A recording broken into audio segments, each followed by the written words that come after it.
or sa wikang Tagalog po, ang lahat po muna tayo ay magsitayo para sa ating opening of doors.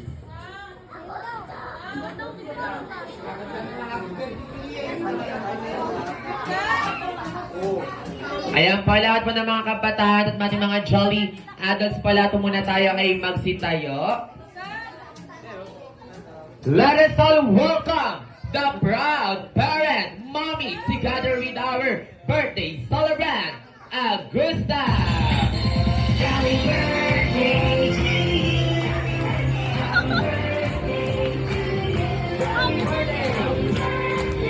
Happy birthday. Happy birthday. Isa pa.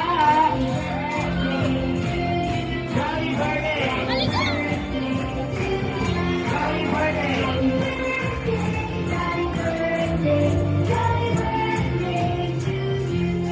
Ayan po, sabay-sabay po natin babatiin ng happy birthday si Augusta in 3, 2, and 1.